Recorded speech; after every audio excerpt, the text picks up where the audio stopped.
Welcome back 10th standard students. So बच्चे, जैसे हम एपी चैप्टर शुरू किया था हमने और अभी तक अपने 6 पार्ट कर लिए हैं। ठीक है। सो बच्चे, जिसने भी 6 पार्ट अभी तक वॉच नहीं किए तो पहले वो 6 पार्ट को वॉच करो। After that come to this video. Okay, तो चलिए without wasting any time let's start. So बच्चे, आज का टॉपिक काफ़ी ज़्यादा इंपॉर्टेंट रहने वाला है।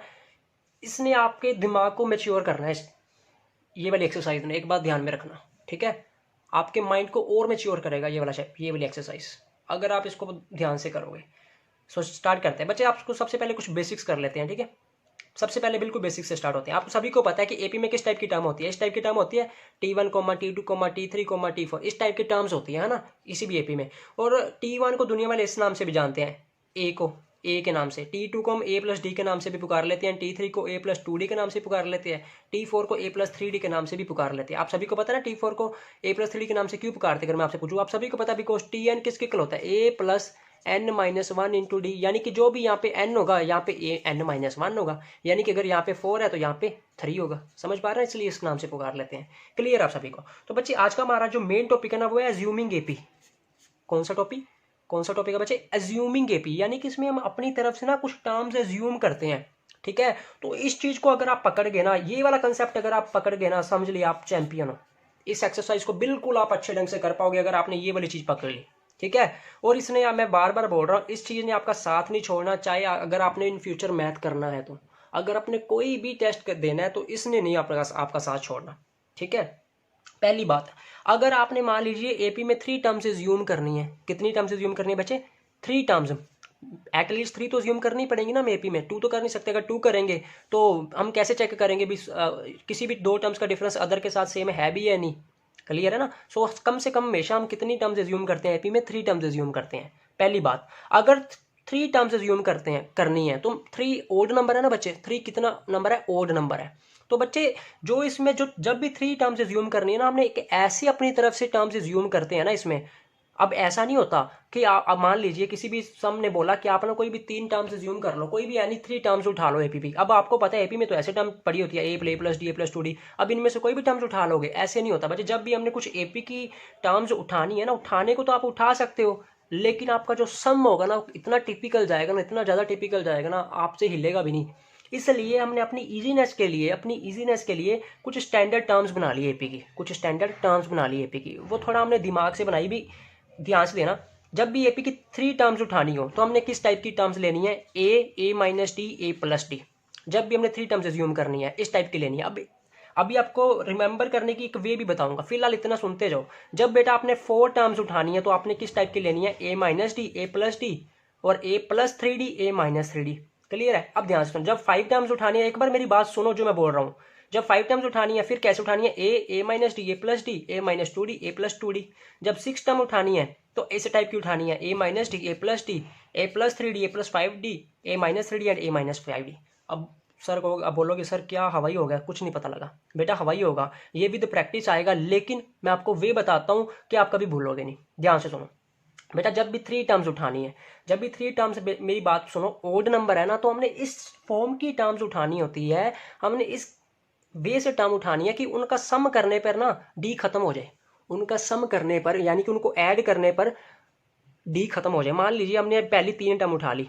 अगर मान ली मैंने 3 टर्म उठा ली, ये वाली A-D, A+D। जब आप तीनों टर्म्स को ऐड करोगे, देखो ना, ये +D ये वाला -D से काटा-काटी हो जाएगा, तो बचेगा क्या? अकेला A बचेगा। समझ आ रही है बेटा? जो हमारी ह्यूमन साइकोलॉजी होती है ना, वो कभी भी, आपको पता है, कभी भी एट अ टाइम 2 चीज़ों पर फोकस नहीं करती, हमेशा एट अ टाइम एक चीज़ पर फोकस करती है, ठीक है। इसलिए हमने ना इसमें देखो 2 चीज़ अननोन है ना, ए भी अननोन है, डी भी अननोन है। इसलिए हमने क्या, अकॉर्डिंग टू ह्यूमन साइकोलॉजी, एक ऐसी मतलब शिद्दत मतलब तरीके से एक टर्म्स सोची कि ताकि हम एक तरफ फोकस कर पाए। कैसे फोकस करेंगे एक तरफ? अगर हम इन तीनों को ऐड करेंगे तो बच्चे डी खत्म हो जाएगा। समझ पा रहे हो? तो फिर अकेला ए बचेगा, तो ए को हम सोल्व कर लेंगे। अगर ए आ गया तो बाद में इसमें वैल्यू सब्स्टिट्यूट कर देंगे, डी भी आ जाएगा हमारे पास किसी तरीके से। समझ पा रहे हो? तो एक बात ध्यान से सुनो बच्चे, जहां पे भी आपको 3 टर्म्स उठानी है तो 3 टर्म्स कैसी होती है हमारे पास? A+D, A-D। ठीक है। तो देखो बेटा, जहां पे ओड आ गया ना, ओड, जहां पे टर्म आ गई ओड यानी कि 3 टर्म्स उठानी है, तो ए अकेला बिठा दो। ए अकेला वहां पे आएगा ही आएगा, क्योंकि बाकी के जो दो होंगे, जो बाकी के 2 होंगे वो एक दूसरे की हेल्प करेंगे काटा काटी करने में। क्लियर है? यानी कि एक ये वाला और एक ये वाला एक दूसरे के काटा काटी करेंगे, माइनस डी प्लस डी से कट जाएगा। ठीक है, मान लीजिए अब 5 की तरफ लेकर जाता हूँ, अब 5 की तरफ। क्लियर, अब 3 के बाद 5 पे मूव करना है हमने। जब भी 5 टर्म्स लेनी है, कैसे लेनी है, अब देखो 5 इज ओड नंबर, 5 ओड है ना, तो एक ए अकेला आएगा, एक ए अकेला आएगा। जो बाकी के 4 होंगे आपस में जोड़े बनाकर कैंसिल कर देंगे। देखना एक जोड़ा ये वाला A minus D A plus D, इसका डी इसके डी से कट हो जाएगा। फिर अगला जोड़ा बेटा A minus two D and A plus two D, इसका टू डी इसके माइनस टू डी से कैंसिल हो जाएगा। क्लियर, इतनी बात कैसे टर्म्स लेनी है। फिलहाल आपको ये वाली 2 बातें क्लियर होगी। जब भी 3 टर्म्स पिक करनी हो तो एक ए अकेला बिठा दो सेंटर में, सबसे पहले ये बिठाओ सबसे पहले। फिर अगर 5 टर्म्स पिक करनी है तो सबसे पहले ए को बिठाओ सेंटर में, तो उसके अराउंड किसको बिठाओ, A minus D A plus D, यानी कि एक पेयर को बिठा दो। फिर अदर नेक्स्ट पेयर को लेके आओ। नेक्स्ट पेयर कौन सा होगा, A minus two D A plus two D. इतनी बात समझ में आ रही है। अगर 3 टर्म्स पिक करनी है तो सबसे पहले ए की बिठाओ, फिर एक पेयर लेकर आओ। एक पेयर बेटा बोलने का मतलब ये है कि जिसका आपस में डी क्या हो जाए, कैंसिल हो जाए। इतनी बात समझ आ रही है। तो बेटा अब चलते हैं इवन वाले पे। ये तो थी ओड वाले जब पिक करनी है आपको। अगर मान लीजिए आपको इवन नंबर पिक करनी है टर्म्स, मान लीजिए मैंने बोला आप 4 टर्म्स पिक कर लो कोई भी, तो अगर आपने बेटा 4 टर्म्स पिक करनी है ना, तो अब आपको कभी भी ए को नहीं बिठाना, कभी भी ए को अकेला नहीं बिठाना। क्योंकि ए तो तब बिठाते हैं जब हमारे पास कोई एक्स्ट्रा पर्सन आ जाता है, यानी कि जब पेयर तो बन ही रहा है लेकिन एक एक्स्ट्रा पर्सन बच जाता है। लेकिन 4 तो मिलकर पेयर बना सकते हैं ना, 2 पेयर बनेंगे।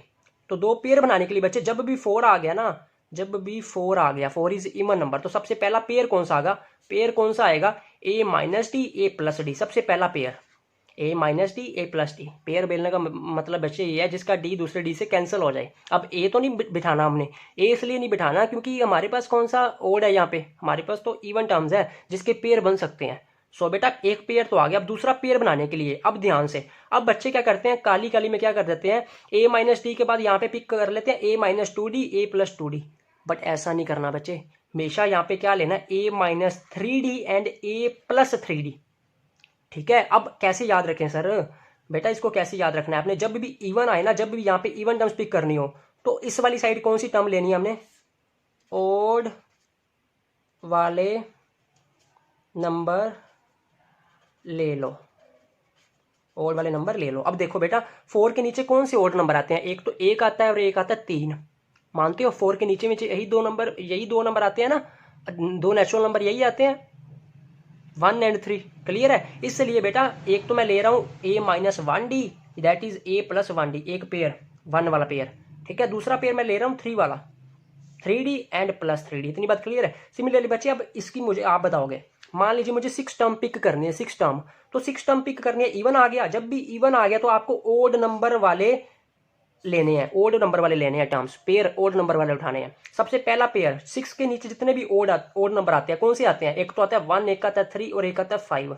मानते हो इतनी बात। सबसे पहले 1 वाला पेयर उठा लो, 1 वाला पेयर बच्चे ये आ जाएगा A minus D A plus D. ठीक है, उसके बाद 3 वाला पेयर उठा लो which is A minus three D A plus three D. उसके बाद आ जाएगा बच्चे 5, A minus 5D and A plus 5D। Clear है बच्चे अगर आप ये चीज को कैच कर गए हो ना, बेस्ट हो। ठीक है, बस अगर ये कैच करके तो हमारी एक्सरसाइज बिल्कुल नहीं रुकेगी। क्लियर है बच्चे। यहाँ पे बच्चे मैं बार बार बोल रहा हूँ, बच्चे गलती करते हैं। यहाँ पे 4 जब पिक करनी होती है, यहाँ पे 2D कर देते हैं, प्लस 2D कर देते हैं। एक बात ध्यान में रखना, अभी थोड़ा प्रैक्टिस में लाना है इस चीज को, जैसे मैंने समझाया वैसे ही याद करना है। ठीक है, अब रिपीट कर देता हूँ। जब भी 3 टर्म्स पिक करने हैं, 3 मतलब एक बंदा एक्स्ट्रा आ रहा है जिसका पेयर नहीं बना सकते, तो जब उसका पेयर नहीं बना सकते उसके अकेले पर्सन को ले आओ। ये सिंगल है ना बेचारा, अकेला पर्सन, ए अकेला आ गया। ठीक है, जहाँ पे एक एक्स्ट्रा बच रहा है, हमारा पेयर नहीं बन रहा, तो सिंगल पर्सन को ले आओ। ये आपस में पेयर बना लेंगे, A minus D A plus D. Clear है, 2 जो पीछे बचेंगे। सिमिलरली बच्चे जब 5 पे जाएंगे तो 5 इज ऑड नंबर, एक अकेला पर्सन आएगा। अकेला पर्सन कौन होता है, ए अकेला ही पड़ा है तो ए के ले आओ। तो फिर बाकी 2 पेयर चाहिए, 2 पेयर कौन से लेकर आए, एक A minus D A plus two D, A plus D, second one is A minus D and A plus two D. Clear है, ये आपस में पेयर हो गए और ये वाला आपस में एक पेयर हो गया। क्लियर है इतनी बात। बेटा जब 4 टर्म्स उठानी हो, अब तो 4 के पेयर बन सकते हैं, तो पेयर अब कैसे उठाने हैं, मेन बात ये होती है। तो जब भी 4 आ गया, इवन आ गया, तो इवन के लिए आपको इसके नीचे वाले सारे ओड लिख लेने हैं। इसके नीचे 2 ओड आते हैं, 1 एंड 3। तो बस एक 1 वाला पेयर उठा लो, एक 3 वाला पेयर उठा लो। इतनी बात क्लियर है बच्चे मैं बार बार बोल रहा हूँ, बच्चों को यहाँ पे काफी ज्यादा कंफ्यूजन रहती है और यहीं पे वो अड़ते हैं। ठीक है, लेकिन आपको यहाँ पे नहीं अड़ना। ठीक है, सो एक बात आगे मूव करते हैं बच्चे। उसके बाद हमारे पास एक थर्ड नोट है बच्चे। मैं मानकर चलता हूँ कि आप सभी को ये फॉर्मूला आता है, A square minus B square equal to A minus B A plus B. उम्मीद करता हूँ हम सभी को आता है ये। चलते हैं आगे, चलते हैं बच्चे। तो उसके बाद बच्चे कुछ प्रॉपर्टीज करते हैं। हमारे पास एक प्रॉपर्टी होती है एपी की प्रॉपर्टीज। किसकी प्रॉपर्टीज बच्चे? एपी की। एपी की प्रॉपर्टीज पढ़ते हैं कि एपी की क्या खास बात होती है। बच्चे मान लीजिए हमारे पास कुछ टर्म्स है T1 T2 T3 up to चल रही है, so on are in AP. मान लीजिए हमारे पास कुछ टर्म्स थी और वो एपी में है। कुछ टर्म्स है हमारे पास, वो किस में है बच्चे? एपी में। जब हम किसी सीक्वेंस में अगर हमारी ये टर्म सारी एपी में है, तो अगर इस एपी वाले टर्म्स में कुछ बच्चे कुछ कांस्टेंट ऐड कर दोगे, कुछ फिक्स्ड कांस्टेंट, ये क्या बच्चे? Any fixed real number. ये कुछ फिक्स्ड रियल नंबर है कि ये क्या हमारे पास बच्चे?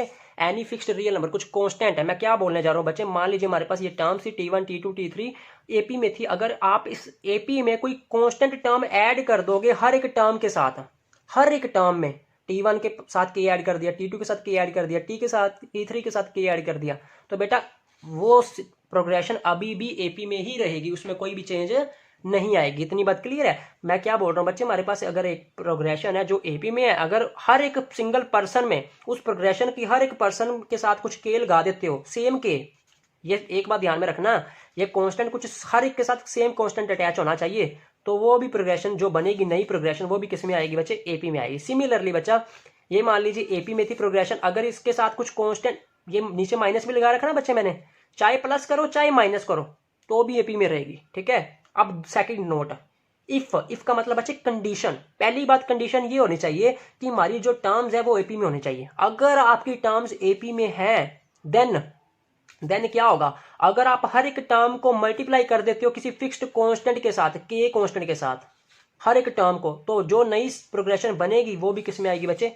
एपी में आएगी। सिमिलरली बच्चा, मान लीजिए ये इफ, अगर ये सारी टर्म्स एपी में है तो इस हर एक टर्म को किसी फिक्स्ड कांस्टेंट के साथ डिवाइड कर दोगे तो भी हमारी जो नई प्रोग्रेशन ये वाली बन रही है वो भी किस में रहेगी बच्चे?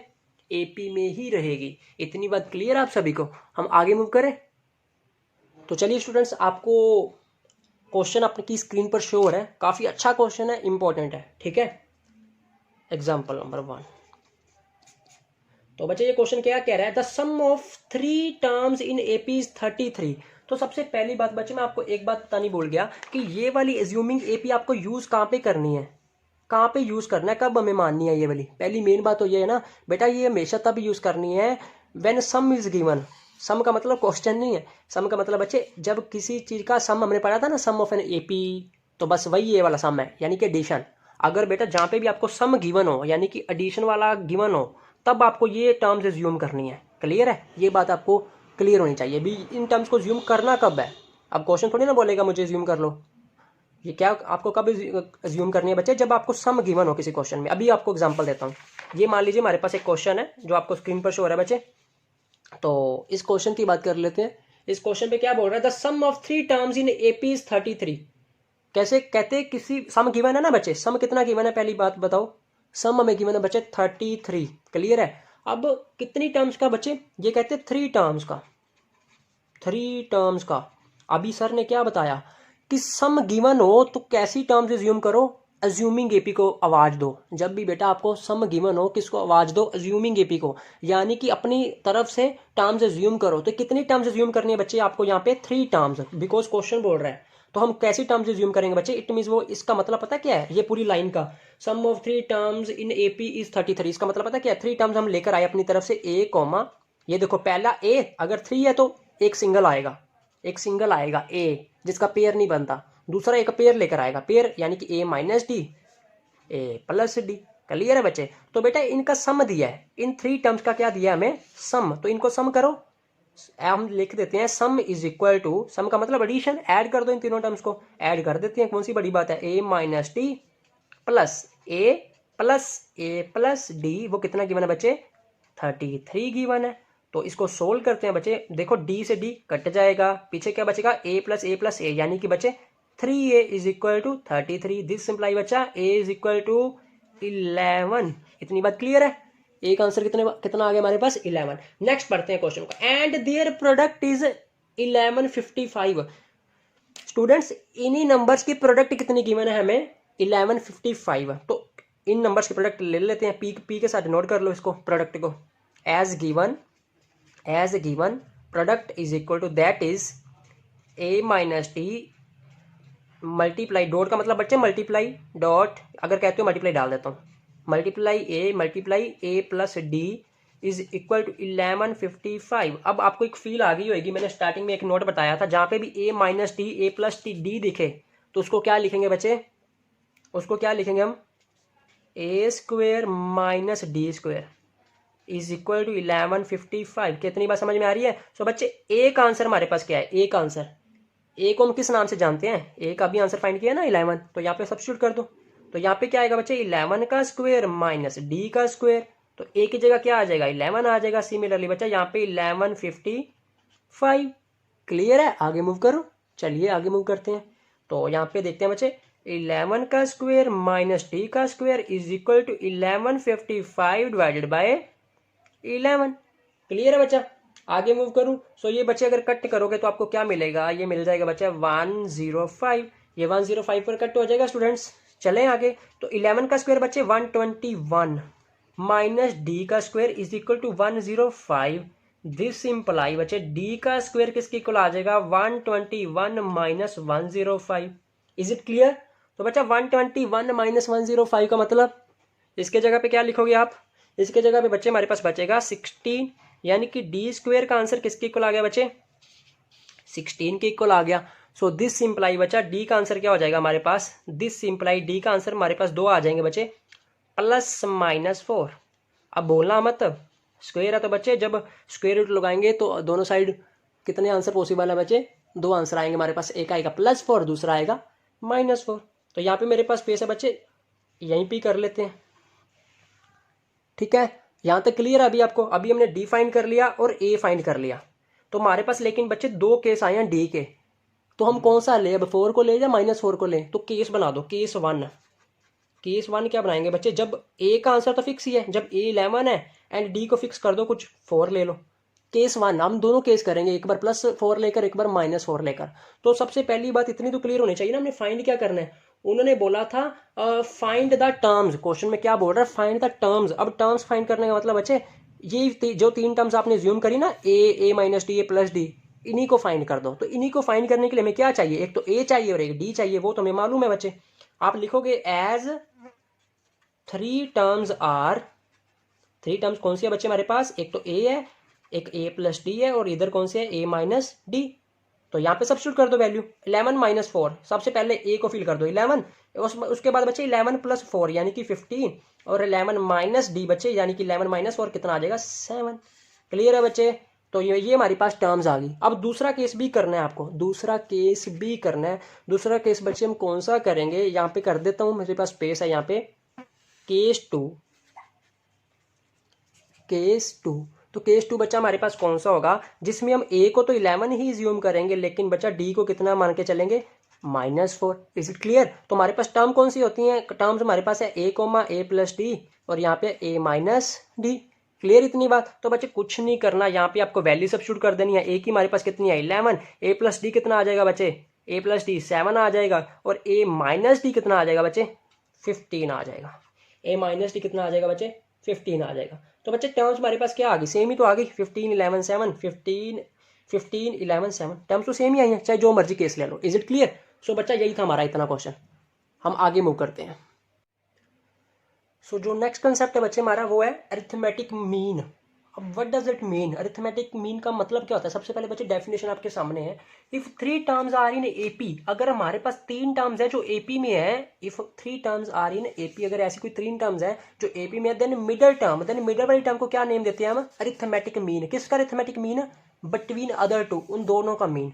उन तीनों में से बीच वाली टर्म को बच्चे किसका नाम देते हैं हम, arithmetic mean of between other 2 term. ठीक है, सो बी को बच्चे, बी क्या होता है हमारा, अरिथमेटिक मीन होता है, बी इज अरिथमेटिक मीन। तो अरिथमेटिक मीन को बच्चा कैसे लिखा जाता है, ए प्लस सी डिवाइडेड बाय 2, ऐसे करते हैं ना। बी अरिथमेटिक मीन है, किन का अरिथमेटिक मीन है, अदर 2 का। ए प्लस सी, अगर 2 का है, अदर 2 का है, तो कैसे लिखेंगे, ए प्लस सी डिवाइडेड बाय 2। तो बच्चे आपको जब भी अरिथमेटिक मीन की बात आए तो आपके दिमाग में ये आ जाना चाहिए कि सेंटर वाली टर्म किसकी इक्वल है, फर्स्ट एंड लास्ट के क्या कर दो, हाफ कर दो। कई बार पता क्या होता है बच्चे, दुनिया वाले इसको ऐसे भी बोल देते हैं, A plus C is equal to 2 times B, A plus C is equal to 2 times B. कोई बड़ी बात तो नहीं है बच्चे, इसी से तो ये ड्राइव हुआ है ना। ये 2 को इधर ले जाओ बस, तो दुनिया वाले क्या बोलेंगे, अगर मान लीजिए कोई 2 टर्म्स AM में गिवन है, यानी कि अगर मान लीजिए कोई B है जो अदर 2 का अरिथमेटिक मीन है, अरिथमेटिक मीन है, तो इसका मतलब पता क्या है कि जो बीच वाली टर्म होगी उसका ट्वाइस कर दो और फर्स्ट एंड लास्ट का सम कर दो, वापस में इक्वल आएंगे। यानी कि मिडल टर्म का फर्स्ट एंड लास्ट का sum is equal to twice of middle term. Is it clear? ऐसे भी बोल सकते हो आप, ऐसे भी बोल सकते हो। मैं आपको यही प्रेफर करूंगा कि आपको याद ऐसे होना चाहिए, आपको याद ऐसे होना चाहिए कि जहां पे भी AM की बात हो तो आपका आंसर ये होगा कि सर उन AM की जहां पे भी बात आ गई उसमें से मिडल वाले का ट्वाइस करो एंड फर्स्ट एंड लास्ट का सम करो, वापस में क्या आएंगे, इक्वल होंगे। Is it clear? सो बच्चा इसके अभी आपको ना एक क्वेश्चन करवाता हूँ, जो अभी मैंने आपको प्रॉपर्टीज करवाई थी ना स्टार्टिंग में, कि कभी भी किसी प्रोग्रेशन पे कुछ नंबर ऐड कर दो, या सब्सट्रैक्ट कर दो, या फिर मल्टीप्लाई कर दो, या फिर डिवाइड कर दो, तो प्रोग्रेशन हमेशा AP प्रोग्रेशन में बिल्कुल भी चेंज नहीं आती, वो फिर भी किस में रहती है, AP में ही रहती है। तो लेट्स सी वन क्वेश्चन, आपको स्क्रीन पर आ रहा है बच्चे, इसको हिट करते हैं।